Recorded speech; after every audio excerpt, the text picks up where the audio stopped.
Flightscope says that the Mevo Gen2 gives you Mevo Plus accuracy, but for half the price. Is that really true? We're going to go find out. Now, Mitch, today we're going to run through all the data you get from the Mevo Gen2. We're going to have a look at it on its brand new PC software that's been updated. We're going to look at the updates, and then we're going to have a go on some courses. And the end goal is I want to get your first impressions of the Mevo Gen2. And how it compares to the more expensive Flightscope Mevo Plus. Exactly. Okay, so first of all, it looks a little bit different, Alex, doesn't it, compared to the Mevo Plus? It does, and so does the Mevo Plus after its sort of regeneration as well. So we've got two very, very different looking units here. Now, first and foremost, let's have a look at the stand, okay? So this is something that Mevo have chosen to change, and the idea is this is supposed to take a lot of the guesswork out. It flicks straight out to its proper position, so you're going to get the good tilt and roll numbers that you want for accurate data.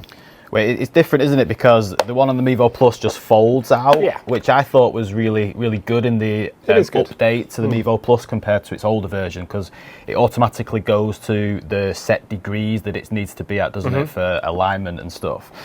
This one just seems, well, it is different, but it just seems not as sturdy as that one. I totally agree. It's definitely a big difference, and this is certainly a more sort of a big feature point of the unit. But what I think they're trying to do here is just make it look a bit more sleek, a bit more minimal. It certainly still does the job just as well. Yeah, I like it. It's cool. It's just a unique little design. But again, it's designed to get the Mevo Gen2 at the correct angle, isn't it? So you can get it aligned perfectly with minimal amounts of fuss. Now, a similarity you're going to see on both is fusion tracking. So that is effectively that camera in the top of the unit and in the top of the Mevo Plus as well. In both instances, it's used with the radar to basically confirm data. It's basically making it a little bit more accurate, trying to get you some of that premium accuracy for a not premium cost. And that is featured in both units. So you can see fusion tracking there and fusion tracking there. Effectively the same technology in the more expensive unit than in the cheaper unit. But also a massive difference really in terms of just general connectivity.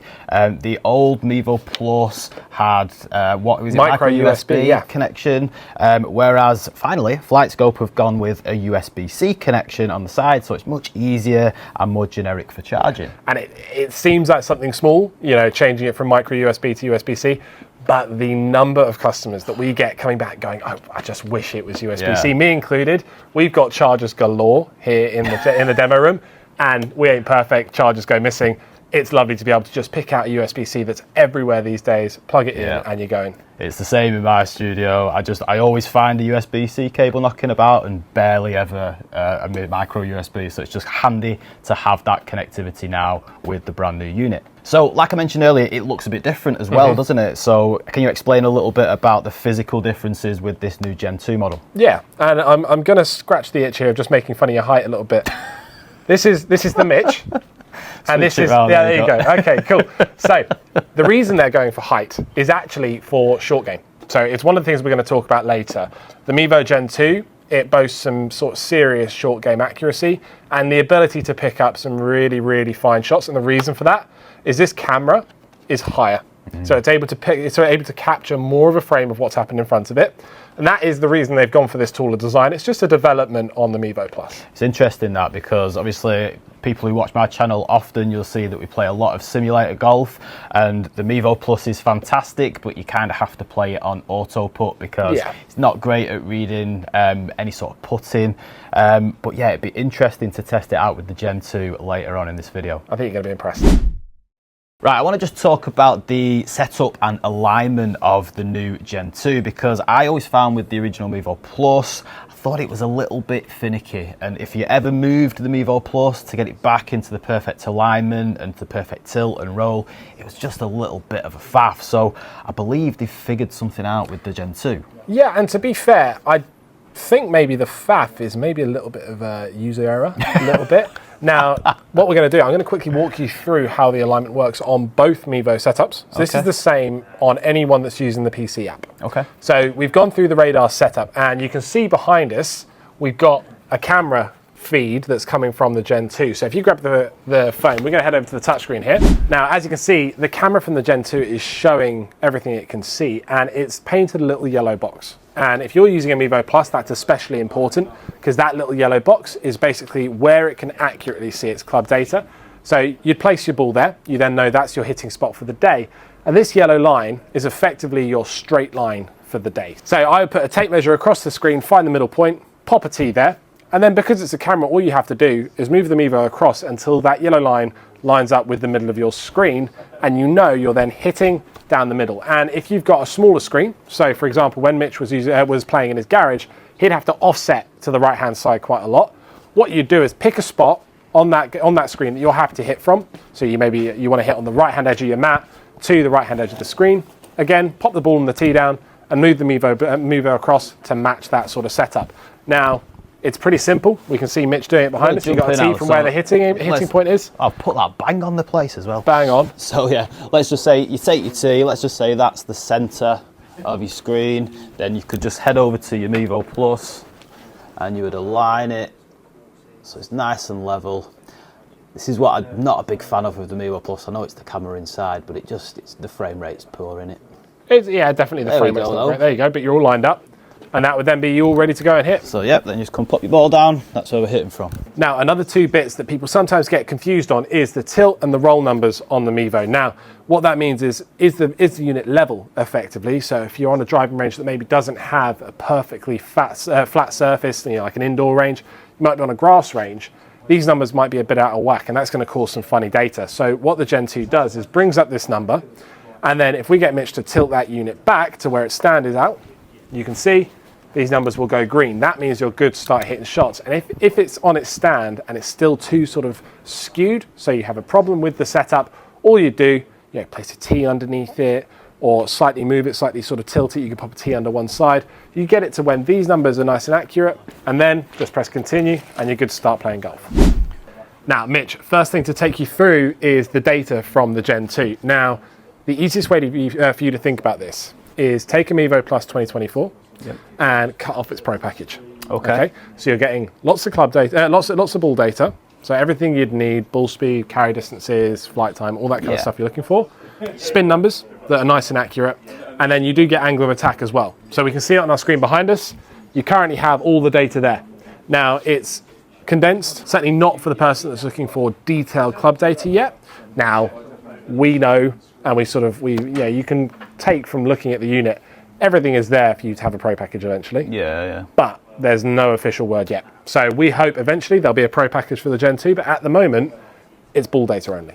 So the Flightscope Pro package, you're just effectively getting more club data parameters and metrics in there, aren't you? And with the Flightscope Mevo Plus, you can add on the Pro package. You can also add on some impact location data, which you can't do yet with the Gen 2, can you? Exactly, so it's like you say, a stripped back version of the Flightscope Mevo Plus.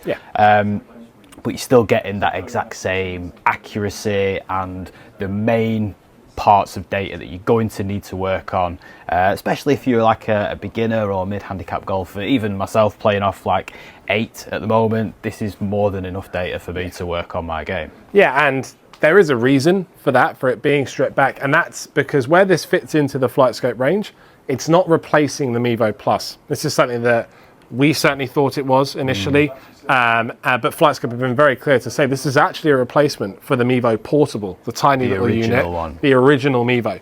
It's replacing that. It's not replacing the Mevo Plus 2024. It's kind of slotting in underneath. So the Mevo Plus needs to have its premium features, its Pro package. I am going to slip in a little promo. They have got a Ryder Cup deal on at the moment. It's at $2,000 for the Mevo Plus and a Pro package. Really? Yeah, wow. It's ridiculous. But this is slotting in below that, which is why it's got a bit less data to start with. It's more of I'm scared to call it an entry-level unit because I know how accurate the Flightscope devices are, and it's a bit offensive to call it an entry-level unit, but it's coming in at very much an entry-level price. And in the market, it's kind of comparing itself to maybe the Rapsodo MLM2 Pro, for example, certainly, in terms of its data and its accuracy and its features. Now, another thing to note is this unit has full access to the Flightscope PC app, which you can see behind us. It's still the same app. It's got some new skin, so it looks a bit sort of, it looks a bit sleeker. It does look sleeker and more modern, And it's also got some new features, which are really, really cool. So the big one we want to talk about today is Badger AI. Now, it's actually the first subscription you can get with Flightscope. because everything else is a one-time payment. Yeah. You don't pay monthly for a Pro package, you don't pay monthly for an impact location package. It's all lifetime. Whereas Badger AI is their first kind of monthly subscription that you can get. And the reason it's so cool is it's effectively ChatGPT for your golf swing. Wow. So you go into there and you can ask it questions based on my last practice data. Why am I slicing the ball? Why am I chunking the ball? What does it mean that my club path is too inside? That is amazing. You can ask it those questions and it sort of unlocks the knowledge that a golf coach gives you. Now, it's not going to replace a golf coach. I don't personally think AI or software is ever going to replace a golf coach. But it certainly gives you that quick answer that if your mate goes, mate, your club path is way out to in, and you go, oh, cool. You don't know what it means. You can ask Badger, you say, what does it mean that my club path is out to in, and how do I fix it?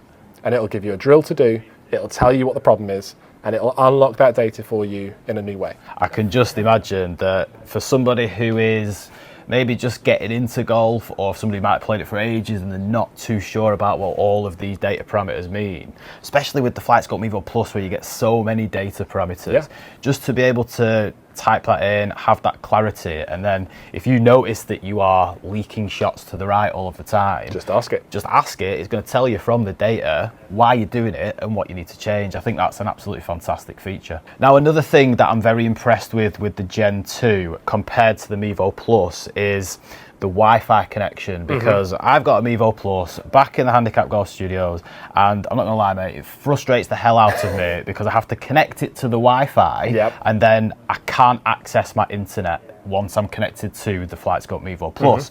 But that's all changed. Yeah, now on a PC you can kind of get around that issue with like a USB Wi-Fi dongle or something like that. But if you're using an iPad, it's a nightmare. You're out of the game, so you've only got an offline setup basically. But what the Gen 2 has allowed is something called Streamlined Wi-Fi. And what that means is once you've connected to the Gen 2 once, you can set it up so that your mobile device can connect to the Gen 2 and connect to your mobile internet or your Wi-Fi at the same time, all from one Wi-Fi receiver. Now, what that means in practice is you could be using your phone or an iPad and still have access to online courses. So if you had something like E6, you could still access your courses. That's good, and get that while using your Mevo Gen 2. Or if you're using GS Pro, you can download a new course without having to disconnect your Flightscope device, then reconnect it after you've downloaded the course. So it just makes it a lot more seamless. And it was just a minor gripe from the Mevo Plus that they've now addressed with the Gen 2, which I think personally is a fantastic addition. So a really cool feature about Flightscope's devices now as well is you can actually put a shot tracer on your shot through the app when you are just out on the driving range, can't you? Yeah, so their sort of setup is always tailored to being able to work with cameras.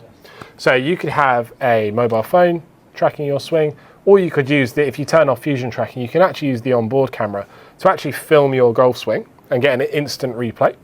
And then what the Flightscope app will now do is say you were outdoors on a driving range, and it will track that ball and give you a sort of annotated look at your golf swing. So you'll be able to see the shot tracer, you'll be able to see the club path. It's really, really cool. Club path with Mevo Plus, obviously. Yeah. So you can see it going away, and that's a really nice way of sort of, I personally think it's a little bit more for fun, because you have seen that ball go on the driving range. It's not adding any sort of data to you. What That's it is for social media. Yeah, exactly. I was just about to say you could export it, and it's cool. It looks like you're on TV. It looks like you're sort of tracking that shot. And it is really, really nice to be able to see that on the app. And again, there's some comparisons there with the Rapsodo MLM2 Pro, isn't there? Because that's a feature that you've been able to do with the Rapsodo launch monitors for quite some time. So to now be able to have that, I mean, it's been around for a while now on the Flightscope stuff, hasn't it? But to have that as well is a cool little feature if that's something that you're into. Okay, so I touched upon it earlier, that the new style and size and shape of the Gen 2 launch monitor makes it much better for chipping and putting, which is something that the Mevo Plus wasn't fantastic at. So I'm very intrigued to go and give this a go now, Al. So what we're going to do, we're going to switch over to a different bay. We're going to load up GS Pro with the Gen 2 launch monitor, and miraculously, just like that, we're back at the Handicap Golf Studio. Okay, now we've got the Flightscope Mevo Gen 2 hooked up to GS Pro, right? And we're going to test out it's short game.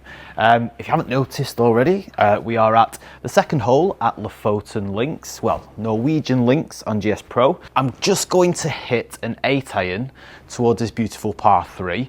The chances of me hitting the green are very slim, but that is a good thing for this demonstration. Okay, I've just got an 8-iron, 155 yards. Oh, I've actually got a good one for a change. Oh, I didn't want you to go in the bunker. Okay, let's just pretend that the ball didn't go in the bunker. Instead, it went a little off the green, somewhere like this, okay?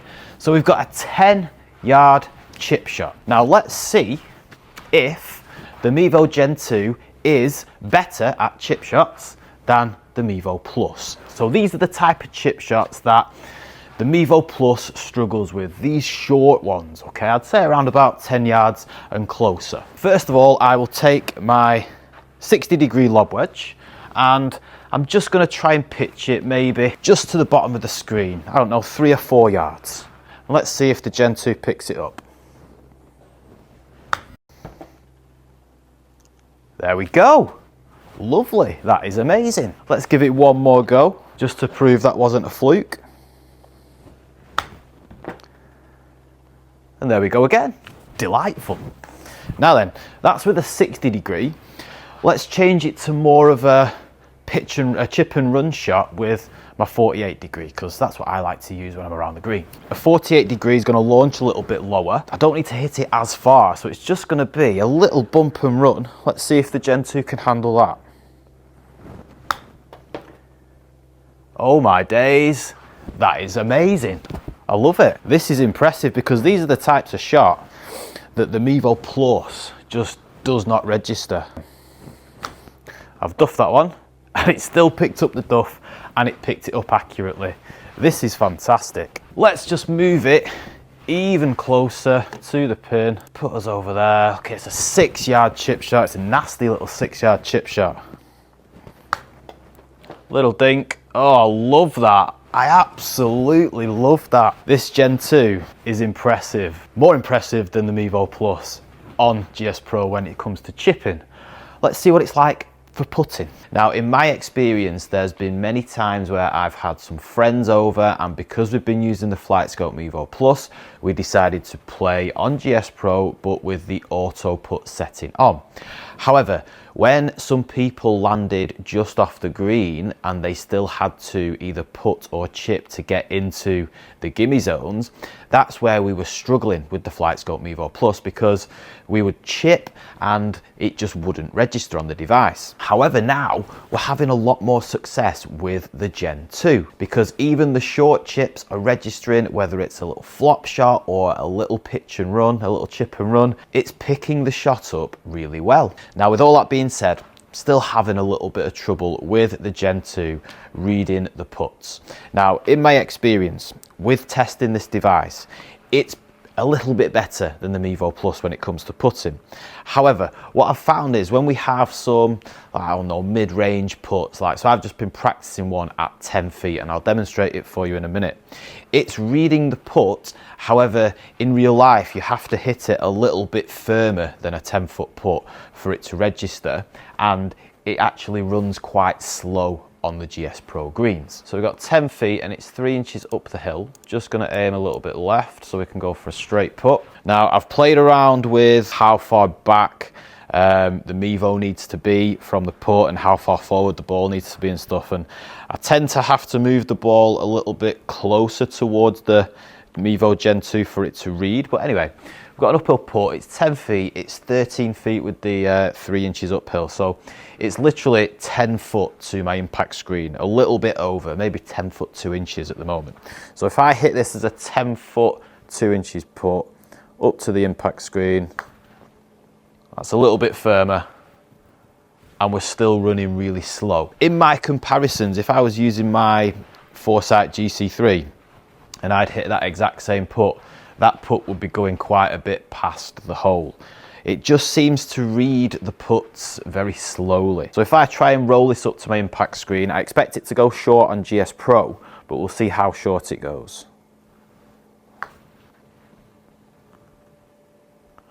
And that one didn't read that time. A little bit too slow. See, this is what I'm finding. The slower putts, the shorter putts, it does struggle to pick up still.